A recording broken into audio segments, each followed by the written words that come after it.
À 13 ans, mes parents m'ont affamé en disant « Tu ne mérites pas de manger si tu ne peux pas payer ». Ensuite, ils ont essayé de m'extorquer un loyer à 15 ans, alors j'ai appelé les services sociaux et j'ai ruiné leur vie. Et, Reddit, je poste ceci parce que je sais qu'il y a un gosse quelque part, en train de manger des crackers dans sa chambre, pendant que ses parents commandent DoorDash dans la pièce d'à côté, et ils pensent que c'est juste comme ça que la vie fonctionne. Ce n'est pas le cas.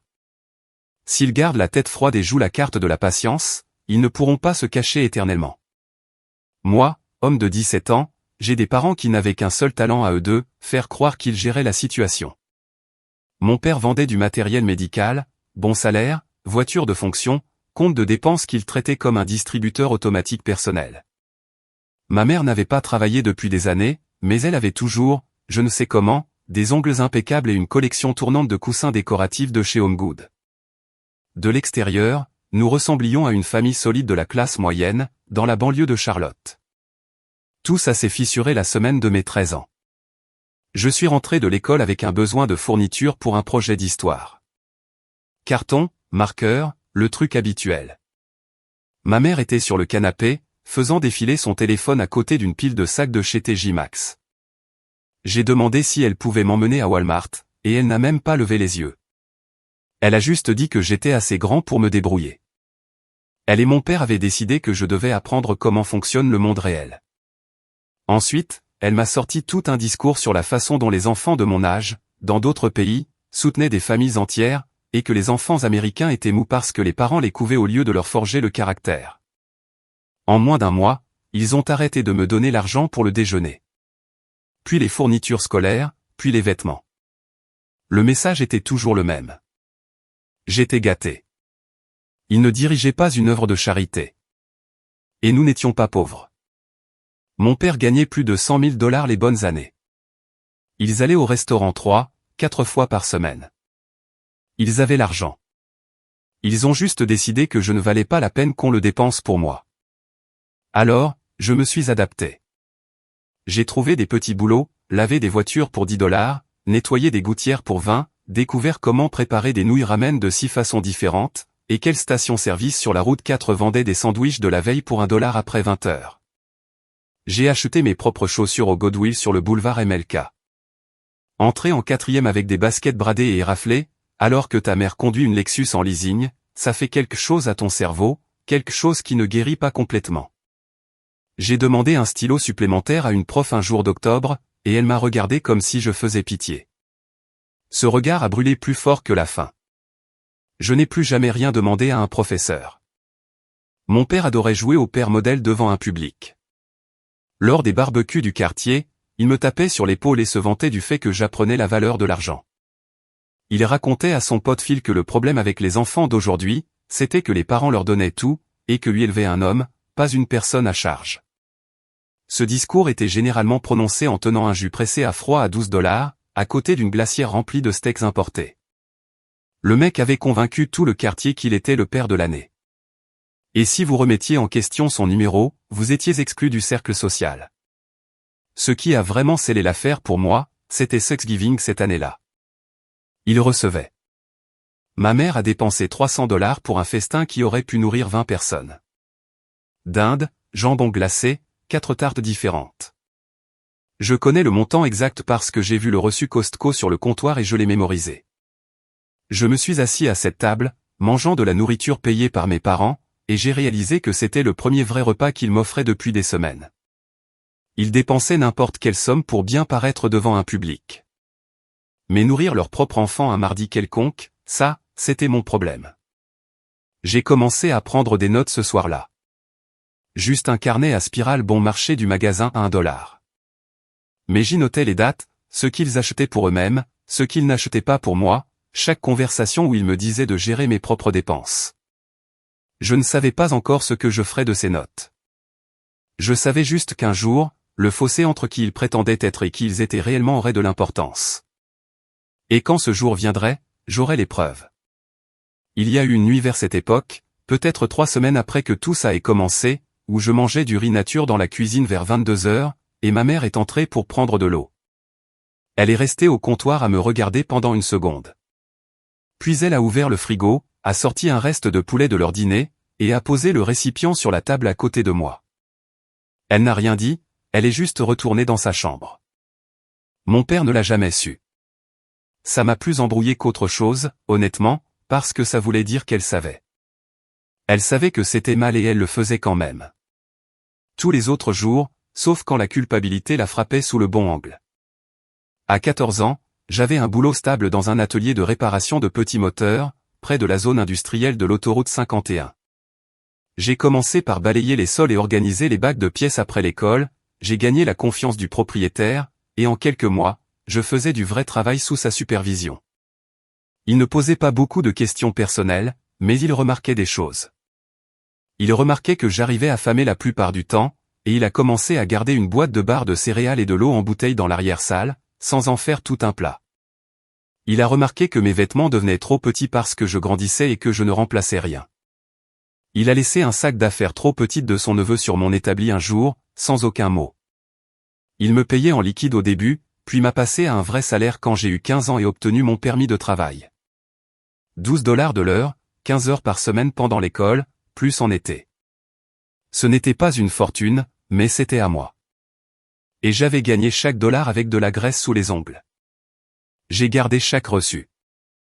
Chaque fiche de paie allait dans un dossier que je cachais dans la doublure de mon sac à dos.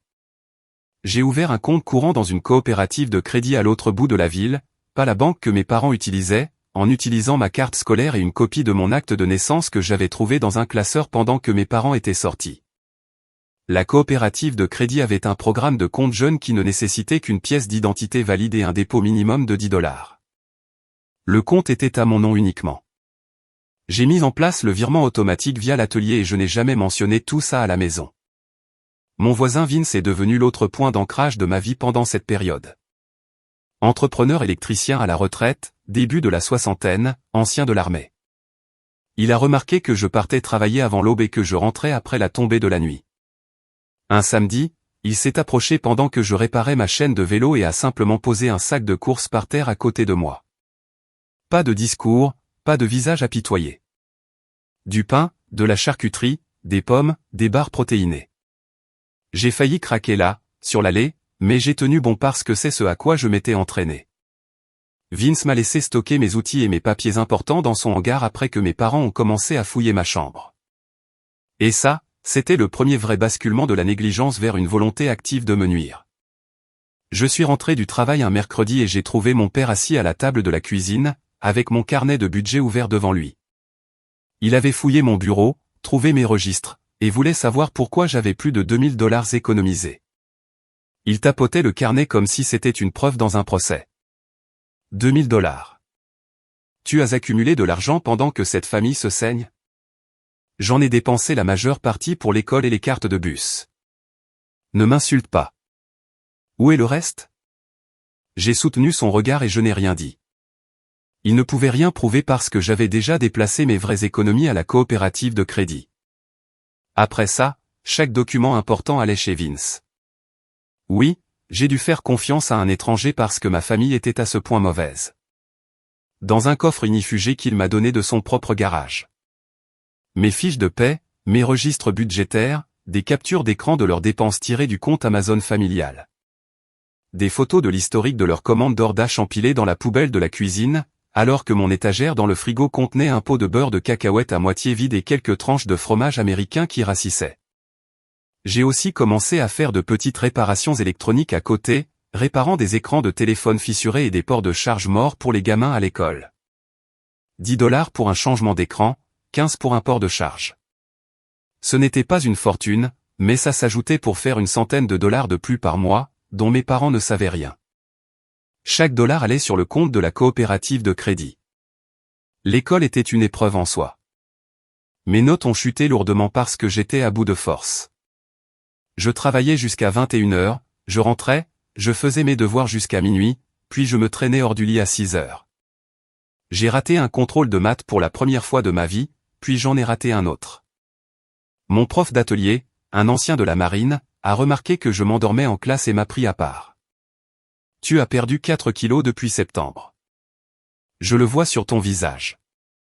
Qu'est-ce qui se passe à la maison? Je lui ai donné une version partielle. Il n'a pas insisté pour avoir le reste. Il a commencé à me laisser utiliser sa salle de classe pendant les heures libres pour rattraper mes devoirs, et m'a mis en contact avec le programme de tutorat gratuit de l'école. Il a aussi simplement commencé à garder un œil sur moi, d'une manière qui semblait protectrice sans être étouffante, vérifiant ma présence, suivant mon poids, notant des trucs dans ses propres dossiers. Pendant ce temps, mes parents perfectionnaient leur image publique comme si c'était un sport. Église tous les dimanches matins, premier rang, tenues assorties. Mon père a rejoint le conseil syndical de copropriété. Ma mère faisait du bénévolat à la foire aux livres de l'école et postait à ce sujet sur Facebook comme si elle sauvait le monde. Il ressemblait aux parents de l'année vus de l'extérieur, pendant que je mangeais du riz et de la sauce piquante pour le dîner 3 soirs par semaine. J'ai fait une erreur vers cette époque qui m'a vraiment coûté cher. J'ai laissé mon téléphone déverrouillé sur le comptoir de la cuisine pendant que j'étais aux toilettes, et ma mère a vu un SMS de mon patron concernant mon emploi du temps à venir. Il mentionnait mon taux horaire et une estimation de mes revenus mensuels. Elle l'a dit à mon père ce soir-là. Ils m'ont assis à la table de la cuisine et m'ont dit que, puisque je gagnais un salaire d'adulte, je devais commencer à agir comme un membre adulte du foyer. Ils voulaient $400 par mois. J'avais 15 ans. Mon père avait tapé un vrai document sur son ordinateur portable, imprimé sur du papier blanc avec un en-tête qui disait, en gras, accord de contribution au foyer. 400 par mois plus une part des charges. Effectif immédiatement, ligne de signature en bas avec un champ pour la date. Il me l'a tendu avec un stylo à billes comme si c'était une transaction commerciale normale, et pas un homme adulte essayant d'extorquer son propre enfant. Mais voici la partie qui a vraiment fait mal. Comme ma mère avait vu le SMS, elle lui a aussi parlé du travail à côté, les réparations électroniques, ce qui signifiait que les gamins à l'école ont appris que j'avais été découvert, et quelques-uns ont arrêté de m'apporter leur téléphone. J'ai perdu peut-être la moitié de ce revenu annexe du jour au lendemain. Pas à cause de quelque chose que j'avais mal fait, mais parce que le business de réparation de téléphone d'un gamin de 15 ans ne survit pas quand les gens pensent que tes parents pourraient débarquer pour poser des questions, ça a piqué. J'ai fait le calcul de la demande de loyer pendant qu'ils me regardaient. Entre l'atelier et ce qu'il restait de mon travail à côté, je gagnais peut-être $600 les bons mois après impôts. $400 de loyer plus les charges me laisseraient moins de $150 pour la nourriture, les vêtements, les fournitures scolaires, et tout ce que mes parents avaient arrêté de couvrir des années auparavant. Ce n'était tout simplement pas possible. Je leur ai dit que j'avais besoin de quelques jours pour y réfléchir. Mon père a claqué le stylo sur la table. Quelques jours? Les vrais hommes n'ont pas besoin de quelques jours pour aider leur propre famille. La voix de ma mère s'est brisée au bon moment. On t'a tout donné et tu ne peux même pas faire cette seule chose. Vous venez de refaire la salle de bain, ai-je dit. Pommeau de douche effet pluie, nouveau carrelage. Vous n'êtes pas en difficulté. Ça les a fait taire assez longtemps pour que je puisse aller dans ma chambre et verrouiller la porte. J'ai appelé mon patron ce soir-là. Il a écouté sans m'interrompre, ce qui était son genre. Et quand j'ai fini, il est resté silencieux une seconde. Gamin, tu as besoin de quelqu'un avec un diplôme en droit, pas d'une clé à molette. Cette simple phrase a tout changé. Le lendemain après l'école, je suis allé à la bibliothèque publique du centre-ville et j'ai utilisé leur ordinateur pour chercher une aide juridique dans le comté. J'ai appelé 3 numéros et je suis tombé sur des messageries, des menus automatisés, et une ligne coupée. Le 4e m'a connecté à une réceptionniste qui a dit que les mineurs ne pouvaient pas demander de service sans un parent ou tuteur présent, et a raccroché avant que je puisse expliquer. J'ai failli abandonner là, mais je suis revenu le lendemain, j'ai appelé le même numéro, demandé un superviseur, j'ai été transféré 2 fois, je suis resté en attente pendant 40 minutes, et j'ai fini par joindre une femme au bureau d'aide juridique du comté. Elle était vive, directe, et clairement ensevelie sous une charge de travail qui pourrait remplir un entrepôt. Elle a posé des questions précises, quel âge j'avais, dans quel état nous vivions, ce que mes parents fournissaient contre ce qu'ils ne fournissaient pas. Quand j'ai décrit le contrat de loyer, son ton a changé. Elle m'a expliqué les bases. Les parents en Caroline du Nord ont l'obligation légale de fournir nourriture, abri, vêtements et soins médicaux jusqu'à 18 ans. Ils ne peuvent pas faire payer de loyer à un jeune de 15 ans. Elle m'a dit de continuer à documenter et qu'elle rédigerait une lettre formelle exposant leur obligation légale. Elle m'a aussi dit franchement qu'elle avait des douzaines de dossiers actifs et qu'elle ne pouvait pas être mon avocate personnelle. Il y aurait des périodes où elle ne serait pas disponible. Je devais être réaliste à ce sujet. La lettre est arrivée par courrier recommandé 4 jours plus tard. Je n'étais pas à la maison quand elle est arrivée, mais je l'ai su à la seconde où j'ai franchi la porte d'entrée, parce que l'air dans la maison semblait différent. Mon père était assis à la table de la cuisine avec la lettre dépliée et ses mains à plat sur la surface, les jointures blanches. Ma mère se tenait derrière lui, les bras croisés serrés, les yeux bordés de rouge. Mon père n'a pas crié. C'était plus effrayant que de crier. Il a parlé d'une voix basse et contrôlée. « Tu as impliqué un avocat dans notre famille. » Je n'ai pas répondu. « Tu n'as aucune idée de ce que tu as déclenché. » Ma mère a ajouté que les gens allaient la prendre et pensaient qu'ils étaient de terribles parents. Je suis resté là avec mon sac à dos encore sur le dos, j'ai soutenu le regard de mon père jusqu'à ce qu'il détourne les yeux, puis je suis allé dans ma chambre. Je pouvais les entendre se disputer à travers les murs pendant 2 heures, chacun blâmant l'autre d'avoir laissé les choses aller aussi loin. Le contrat de loyer a discrètement disparu du comptoir de la cuisine. Mais la guerre ne faisait que commencer. Mon père a mis un cadenas à clé sur le garde-manger en moins d'une semaine. Seul lui et ma mère avaient les clés. Le frigo restait ouvert, mais ils ont commencé à n'acheter que des ingrédients bruts qui nécessitaient des trucs du garde-manger verrouillé pour être cuisinés. Genre, des crevettes surgelées ne servent à rien quand tu ne peux pas accéder à l'huile, à l'assaisonnement ou au riz. La nourriture existait dans la maison, mais m'était inutile, et il pouvait montrer un frigo rempli si quelqu'un posait la question. Ils surveillaient mon emploi du temps comme des faucons. Ma mère a commencé à appeler l'atelier pour vérifier mes heures, présentant ça comme une mère inquiète qui surveille son fils travailleur. Mon patron a joué le jeu, mais m'a pris à part après le 3e appel. Ta mère a encore appelé. Elle voulait savoir si tu avais travaillé samedi dernier et combien tu avais gagné. Je lui ai dit que tu avais balayé les sols pendant quelques heures. Elle part à la pêche aux infos. Gamin, sois prudent. Il fouillait ma chambre au moins 2 fois par semaine. Je le sais parce que je commençais à laisser des indices.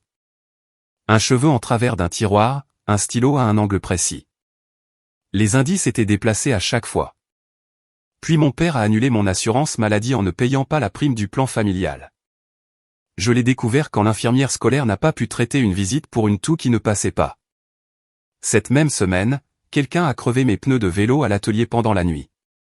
Les images de la caméra de sécurité étaient trop sombres pour identifier qui que ce soit. Remplacer ces pneus m'a coûté $60 dont j'avais besoin pour manger. J'ai essayé d'appeler mon contact de l'aide juridique au sujet de l'assurance. Je suis tombé sur sa messagerie 3 jours de suite. Le 4e jour, je l'ai enfin jointe. Elle avait été au tribunal toute la semaine sur une autre affaire. Elle a envoyé une lettre et mes parents ont remis l'assurance en place dans les 9 jours. Mais ces 3 jours de silence radio quand j'avais besoin d'aide, ça m'a presque brisé. C'était la première fois que je comprenais vraiment que personne n'allait venir me sauver selon un emploi du temps qui convenait à ma vie. Vince m'a conduit à l'atelier tous les matins pendant 2 semaines tant que mon vélo était en panne. Mais Vince avait ses propres problèmes. Sa femme était en maison de retraite assistée avec de la démence, et certaines semaines, il tenait à peine le coup lui-même. Il y avait des jours où il me déposait et je voyais bien qu'il avait pleuré.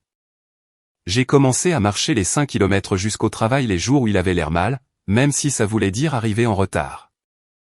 Lors de ces marches, je m'arrêtais à une station-service et l'employé a commencé à me glisser un sandwich supplémentaire parfois, sans dire un mot. Quoi qu'il en soit, le pire coup est arrivé quand je suis rentré un vendredi et que j'ai découvert que mon père avait encore fouillé ma chambre, trouvant cette fois un disque de sauvegarde avec des copies de ma documentation. Il était assis à la table de la cuisine avec le disque devant lui. Tu gardes des dossiers sur tes propres parents. Sa voix était glaciale, comme si nous étions des criminels. C'est pour des projets scolaires. Il s'est penché en avant. Ne me mens pas. J'ai lu chaque fichier là-dessus. Efface tout ça ce soir où je prends ton téléphone, ton ordinateur portable, et tu pourras les récupérer quand tu te souviendras de qui paie pour le toit au-dessus de ta tête. Il les a pris. Tout. Téléphone, ordinateur, disparu pendant 2 semaines. Ce qu'il ne savait pas, c'est que les choses importantes étaient sauvegardées sur le cloud et stockées chez Vince, mais j'ai perdu environ 3 semaines de documentation récente que je n'avais pas encore transférée. C'était de ma faute. J'avais été paresseux, et ça m'a coûté un vrai morceau de preuve. Après ça, je sauvegardais quotidiennement en utilisant les ordinateurs de la bibliothèque. Mais le trou dans ma chronologie m'a perturbé pendant des mois. Puis mon père s'est fait virer. Pas licencié économique. Viré pour faute grave. Quelque chose à propos de notes de frais falsifiées, ce qui correspondait parfaitement à un gars qui gonflait son train de vie sur le papier depuis des années. Soudain, notre foyer n'avait plus qu'un seul revenu, le petit boulot de vente à temps partiel de ma mère, et un prêt immobilier qui nécessitait de vrais salaires. Mon père a brûlé leurs économies en 6 semaines. Je le sais parce que ma mère a laissé leur relevé bancaire sur l'imprimante, et j'ai photographié chaque page. Ma mère était différente pendant cette période. Plus silencieuse. Je l'ai surprise assise à la table de la cuisine un matin, fixant le vide. Et quand elle m'a remarqué, elle a dit, ce n'est pas ce que je voulais. Pas à moi exactement, c'était plus comme si elle le disait à voix haute pour la première fois. Puis elle s'est levée et a commencé à faire du café comme si rien ne s'était passé. Mais je l'avais entendu et je l'ai classé. Mon père a débarqué à l'atelier un après-midi. Sans prévenir. Il est passé juste devant mon patron pour entrer dans la baie de service où je travaillais. Tu te prends pour un grand homme maintenant? Faire de l'argent, garder des secrets pour ton propre père? J'ai gardé mes mains sur le moteur, je n'ai pas levé les yeux. Je suis là-bas à me tuer à la tâche, à essayer de garder un toit au-dessus de ta tête, et toi tu es ici à jouer au mécanicien comme si tu ne nous devais pas un centime. Tu es un parasite. 2 clients se tenaient à environ 2 mètres de là. L'une avait son téléphone sorti. Mon patron s'est interposé entre nous. Vous devez partir maintenant. C'est mon gamin. J'ai tous les droits. Vous avez le droit de franchir cette porte avant que j'appelle la police. Choisissez. Mon père a renversé ma boîte à outils en sortant. Des douilles et des clés se sont éparpillées sur le sol en béton. Mon patron a déposé une main courante l'après-midi même. La campagne de dénigrement a commencé la semaine suivante. Mon père a raconté aux gens de l'église que j'étais un enfant à problème, manipulé par une influence extérieure. Ma mère a soutenu son histoire. Elle le faisait toujours en public, quels que soient ses doutes privés. Ça a marché sur certaines personnes. Quelques voisins ont arrêté de me saluer, mais mon prof d'atelier a remarqué le changement et a commencé à documenter ce qu'il voyait. Mon poids qui continuait de chuter, les cernes, le fossé entre l'histoire publique de mes parents et ce qui était évident pour quiconque prêtait vraiment attention. Il a signalé ses inquiétudes par les voies appropriées, ce qui a déclenché une procédure de signalement obligatoire selon la loi de l'État. Je l'ai appris quand l'assistante sociale a appelé mon portable 2 jours plus tard. L'assistante sociale était surchargée de travail et fonctionnait en pilote automatique. Mon dossier était probablement l'un des 40 sur son bureau. Elle a programmé une visite à domicile et m'a dit de préparer ma documentation. J'ai passé cette semaine à me préparer. Chaque photo, reçue, capture d'écran et note datée du carnet est allée dans un classeur à 3 anneaux, organisé par date. La moitié de ma documentation n'y est jamais arrivée. L'imprimante de la bibliothèque était en panne depuis des jours et j'ai fini chez FedEx à dépenser $18 de mon propre argent pour imprimer la preuve que mes parents ne me nourrissaient pas. J'étais globalement seul pour ce coup-là. Mes parents ont mis en scène la maison comme pour une vente immobilière, nettoyé chaque pièce à fond, rempli le frigo, enlevé le cadenas du garde-manger. Mon père portait une chemise boutonnée et utilisait sa voix de vendeur. Et honnêtement, la première visite ne s'est pas très bien passée pour moi. L'assistante sociale a vu une maison propre, un frigo plein, 2 parents jouant leur rôle à fond. Elle a pointé du doigt les trous de vis où le cadenas avait été, et mon père n'a pas manqué une mesure.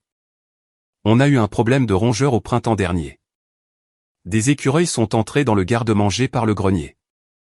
On a tout scellé, mais les trous sont toujours là. Je comptais reboucher ça. Elle l'a noté sans contester.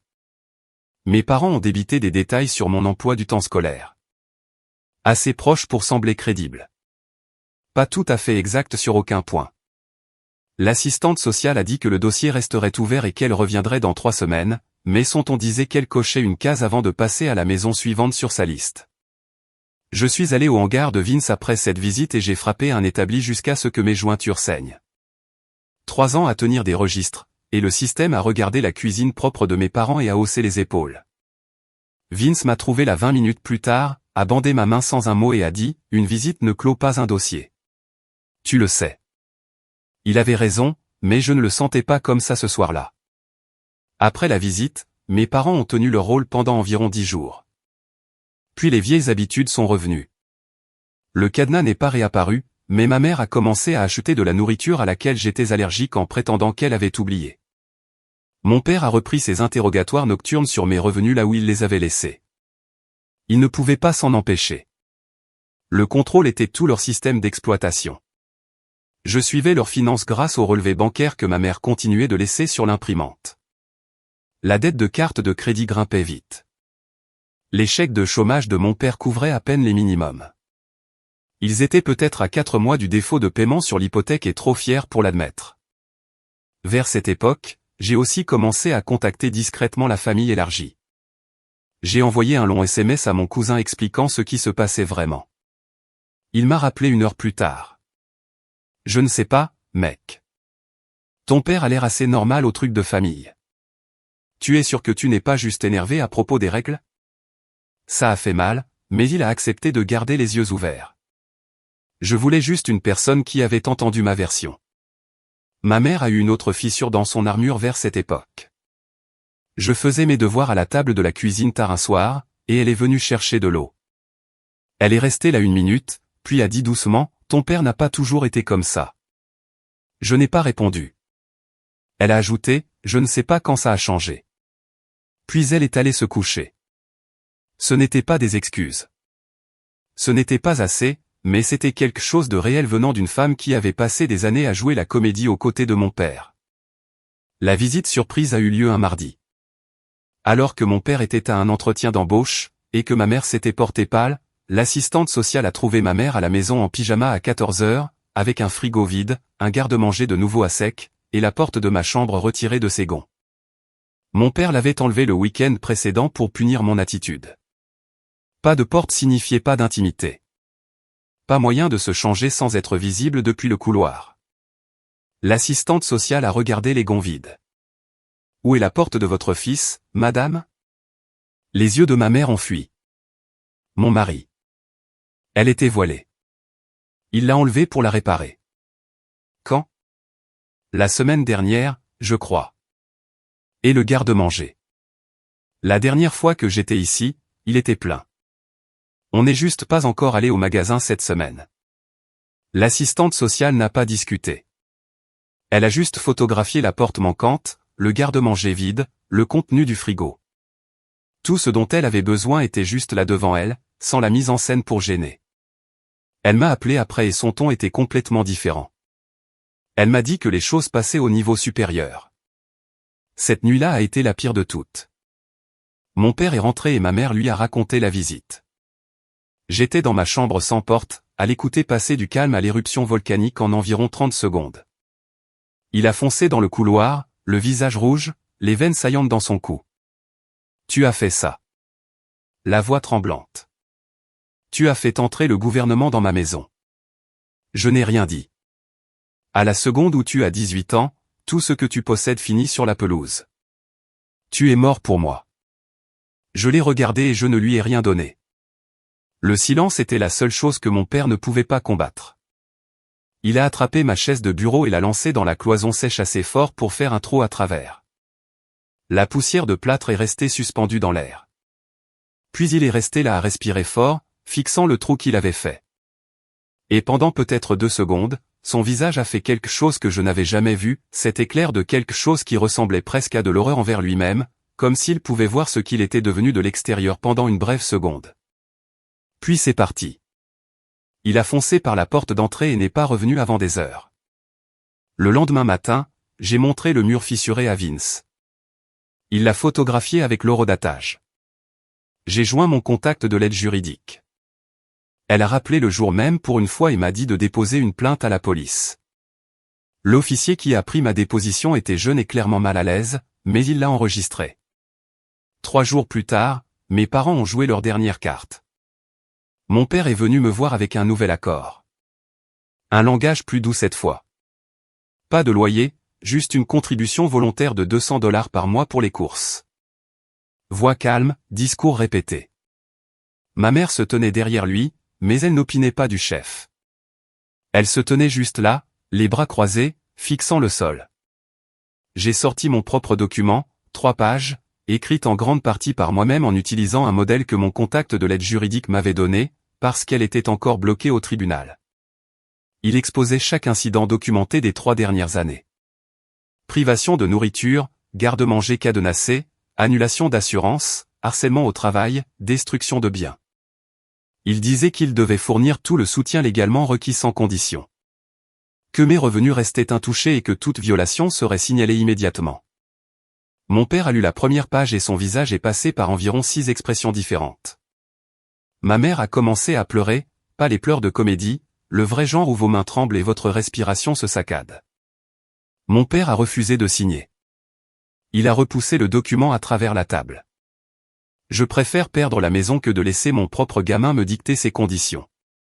Ma mère l'a fixé, et c'est là que toutes ces petites fissures, le poulet restant à minuit, ce n'est pas ce que je voulais, ton père n'a pas toujours été comme ça, se sont finalement grandes ouvertes.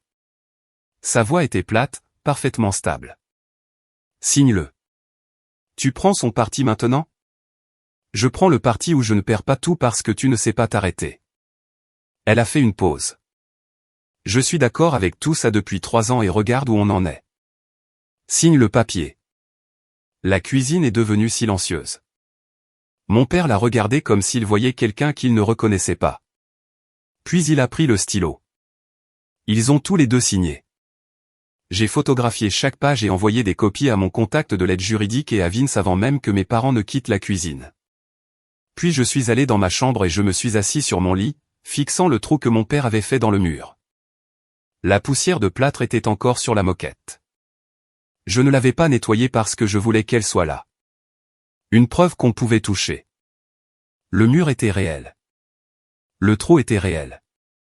Et le document qu'il venait de signer était la chose la plus réelle dans cette maison. Les gens pensent que la vengeance est un moment.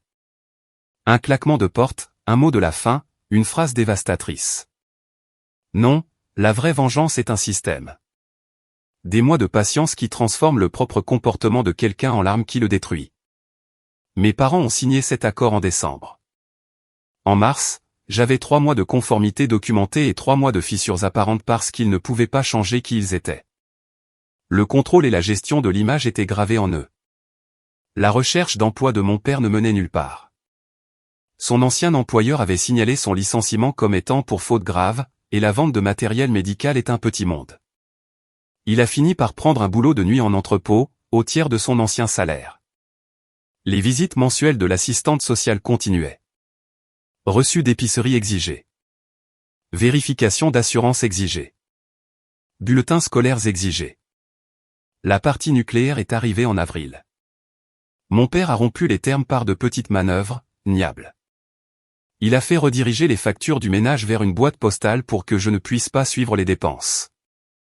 Il a fait passer ma mère aux courses les moins chères possibles, donc mon accès à la nourriture respectait techniquement l'accord alors que la qualité devenait à peine comestible. Et il a lancé une campagne pour détruire ma réputation auprès de la famille élargie. Je l'ai appris par mon cousin qui a appelé, l'air secoué. Mec, ton père a appelé ma mère hier soir. Il raconte à tout le monde que tu fais genre une dépression ou un truc comme ça. Il a dit que tu inventais des histoires sur eux pour attirer l'attention. Qu'est-ce qu'il a dit exactement? Que tu as fait intervenir les services sociaux pour rien et que tu es manipulé par un voisin. Il a appelé grand-mère aussi. Elle t'a laissé un message vocal, non? Le message vocal de ma grand-mère disait qu'elle priait pour que je reçoive l'aide dont j'avais besoin. Ce message a brisé quelque chose en moi que je ne savais même pas être encore intact. Il ne faisait plus juste me négliger. Il coupait chaque lien familial que j'avais comme frappe préventive contre la vérité. C'était la limite. J'ai appelé mon contact de l'aide juridique et lui ai dit que je voulais porter l'affaire devant le tribunal des affaires familiales. Elle a été honnête. Elle ne pouvait pas me représenter, mais elle m'a mis en contact avec un avocat en droit de la famille qui prenait des dossiers pro bono via l'association du barreau du comté. Il a fallu 2 semaines et 3 entretiens avant qu'un avocat accepte de prendre mon dossier. Les 2 semaines les plus longues de ma vie. Le dépôt de plainte a déclenché une enquête qui obligeait mes parents à remettre des déclarations financières, des plans parentaux et des références de moralité. Quand ils ont listé des amis de l'église et des contacts du conseil syndical comme référence, ces gens ont reçu des appels d'un enquêteur mandaté par le tribunal. Soudain, la fiction privée qu'il maintenait depuis des années était examinée par quelqu'un ayant le pouvoir de citation à comparaître. Les références de mon père l'ont détruit. 3 d'entre elles ont mentionné indépendamment qu'il m'avait qualifié de mentalement instable. L'enquêteur a comparé cela avec mes dossiers scolaires.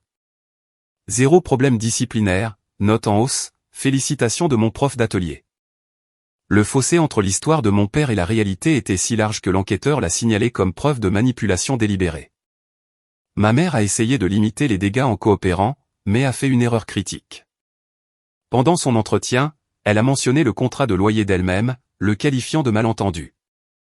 Elle ne réalisait pas que l'enquêteur en avait déjà une copie.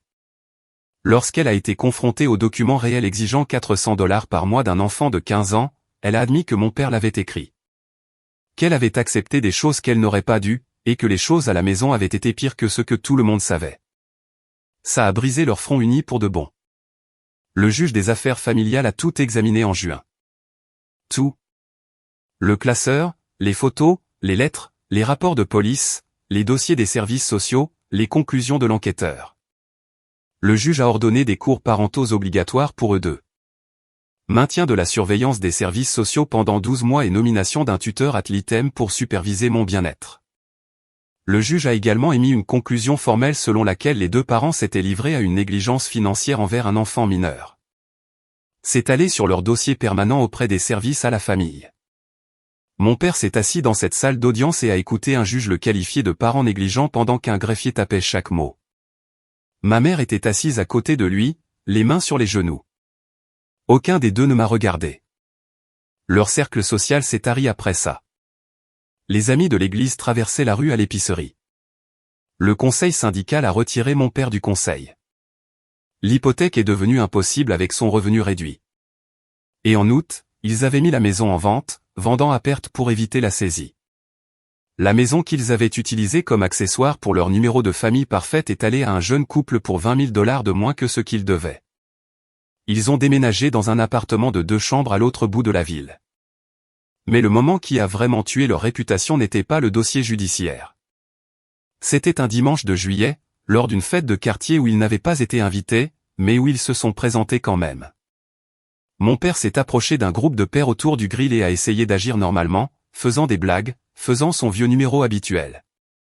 Phil était là. La femme de Phil avait été interrogée pendant l'enquête. Phil n'a rien dit de dramatique.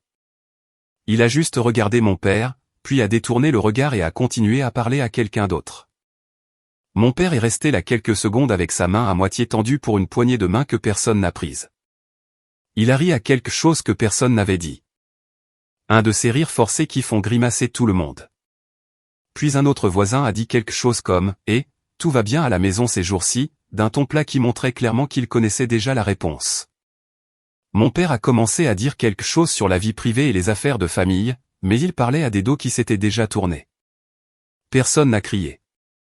Personne n'a fait de discours. Ils ont juste arrêté de l'inclure comme s'il était déjà parti.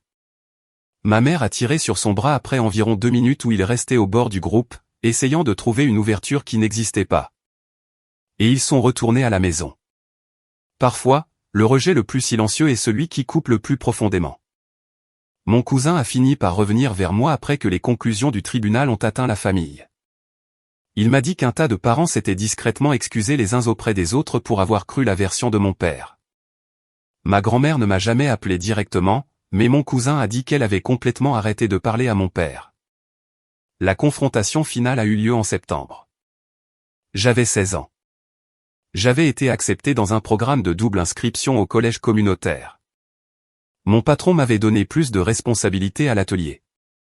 Vince m'avait aidé à ouvrir un compte d'épargne destiné à l'université avec plus de $4 000 dessus. La majeure partie gagnée à l'atelier, une partie venant du travail électronique que j'avais reconstruit après le coût initial. Mon prof d'atelier m'avait écrit une lettre de recommandation. J'étais à la table de la cuisine en train de faire mes devoirs quand mon père s'est assis en face de moi. Il avait l'air d'avoir 10 ans de plus, usé jusqu'à la corde. Ma mère se tenait dans l'embrasure de la porte derrière lui.